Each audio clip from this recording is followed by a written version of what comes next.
আকবার। আমার ভাইরা, এমন একটা জায়গা, ইমাম মানে কি বলেন তো সবাই? ইমাম মানে কি? একটু আস্তে বলেন, ইমাম মানে কি? বাইরের মানুষ শুনলে সমস্যা আছে। ইমাম মানে কি? ইমাম মানে নেতা। আজকে আমরা ইমামকে নেতা মনে করি না, কথা বলেন ঠিক কিনা?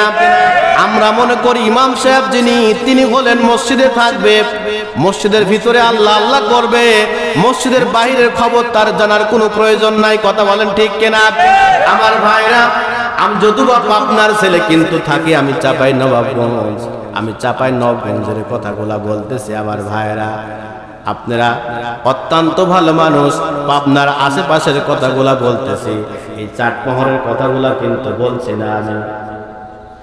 বাজান আমার ভাইরা, আমার পদ্মার অন্তরের মা এবং বোনেরা, মসজিদের সভাপতি হাজী সাহেব এমন একটা জায়গায় ইমাম সাহেব দ্বারা আগে আছে। ওই জায়গায় যদি একজন ভ্যান চালক যদি পিছন থেকে লোকমা দেয়, ইমাম সাহেব দাঁড়াতে বাধ্য হবে, কথা বলেন ঠিক কিনা? না দাঁড়াবে না। যদি একজন কৃষক যদি পিছন থেকে লোকমা দেয়, ইমাম সাহেব কিন্তু দাঁড়াতে বাধ্য, কথা বলেন ঠিক কিনা? যদি একজন রিক্সা চালক কামলা যদি পিছন থেকে লোকমা দেয়, ইমাম সাহেব কিন্তু দাঁড়াতে বাধ্য হবে, কথা বলেন ঠিক কিনা? ইমাম সাহেব আসরের 4 রাকাত নামাজ 3 রাকাত করেছে, পিছন থেকে একজন ভ্যান চালক আল্লাহু আকবার বলেছেন। বলেন তো পৃথিবীর কোন ইমাম আছে নাকি বসে থাকতে পারবে? পারবে? আমার ভাইরা, ইমাম মানে নেতা, ইমাম মানে নেতা, ইমাম মানে নেতা। ইমাম শুধু ঘরের মধ্যে থাকবে না, মসজিদের মধ্যে থাকবে না। ইমাম হলো একজন মসজিদের নেতা নয়, ইমাম মানে একজন মহল্লার নেতা, কথা বলেন ঠিক কিনা? আমার ভাইরা, আজকে নেতা বলি আমরা কাদেরকে?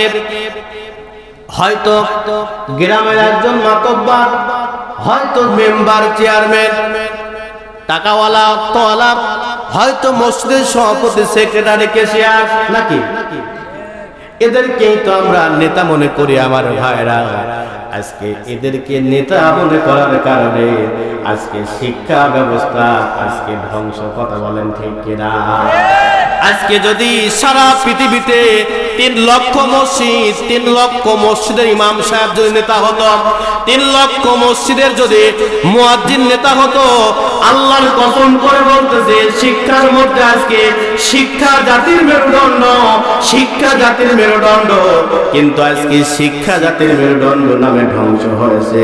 আজকে শিক্ষার মধ্যে শিক্ষা জাতি মেরুদণ্ড নয়, আজকে শিক্ষাকে মিথ্যা জাতির মেরুদণ্ড তৈরি হয়েছে, কথা বলেন ঠিক কিনা? শিক্ষার শিক্ষা নাই, শিক্ষা আজকে সব শেষ হয়েছে।